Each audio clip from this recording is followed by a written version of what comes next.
Human development or human development approach is about the expanding the wealth of human life, not just in terms of academic aspects only, but this approach is a people-focused approach that focuses on their own opportunities and choices.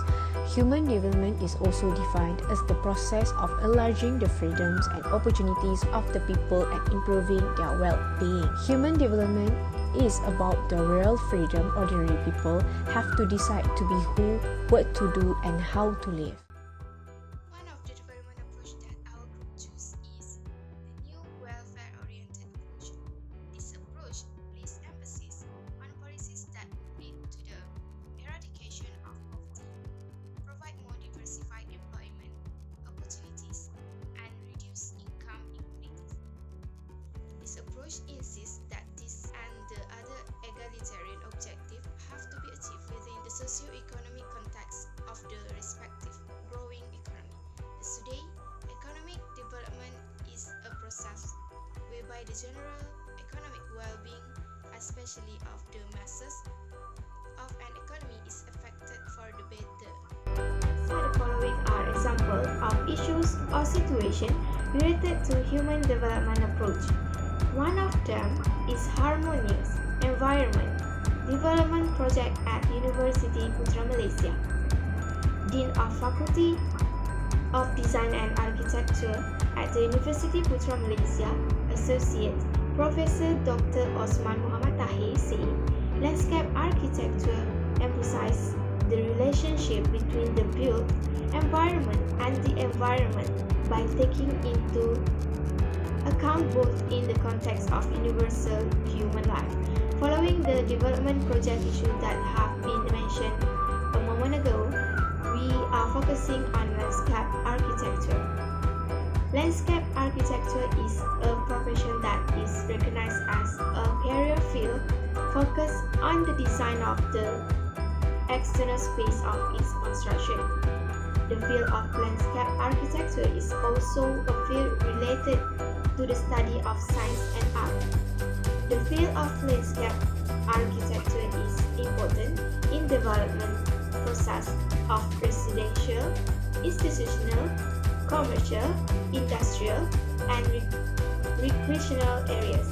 The field of technical education and vocational training is also advertised in the landscape architecture study program so that graduates will be born to meet the job market that require critical thinking workers and able to solve problems and professional skills.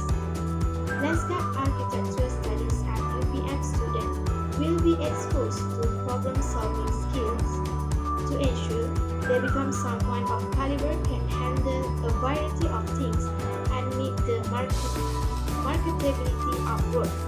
Next question. Imagine that your team has been requested to start or implement a development project. As we know, program development to enhance human growth should be given abilities and interests in a particular subject in order to improve human existence itself in whatever field they are involved in. The development program we run is in the area of architecture that focus on talented people with an interest in painting, since this kind of ability may further emphasize a person's abilities and capabilities. Among the factors that led to our group selection of a certain method for administering the program or launching the project was, the first is to empower people to take control of their own life. People's freedom to decide how they wish to spend their life, shape their communities, or simply develop as individuals is a necessary component of development. Humans are granted to authority or right to choose priorities and make the best decision in order to satisfy their needs, cultivate a person's asset, and provide opportunities for them to utilize them. For instance, educating a person to improve sketching talents and offering them opportunity and support in the field of architecture, even if it is against his will and without requesting the authorities for assistance. Besides, the approach to human development can also be linked to a country's economic stability.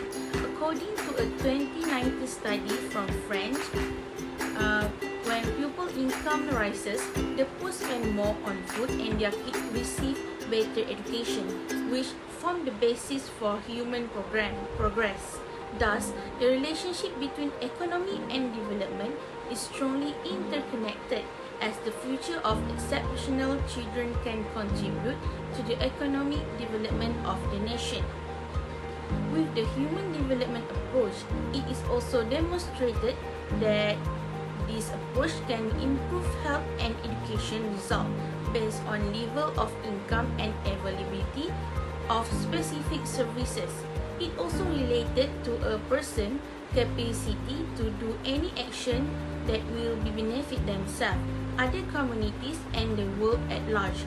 Taking education as an example, the capacity to develop humans capital that benefits society and the nation. The human development approach can influence and have a positive impact on the economic growth of a country. When a person has advantages and expertise in a field, they can increase their profits and income. These advantages and expertise can be honed through programs provided, such as Human Resource Development Program.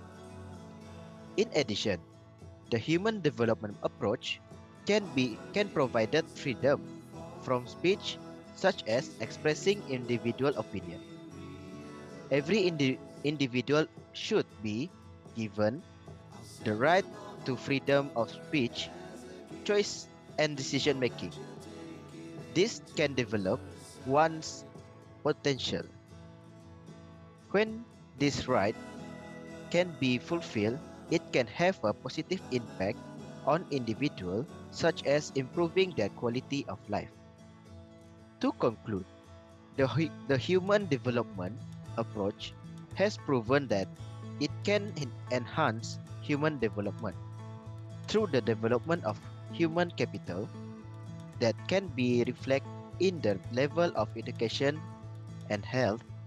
This can increase human productivity, thus producing literate individuals while reduce employment of continuing to occur in our country.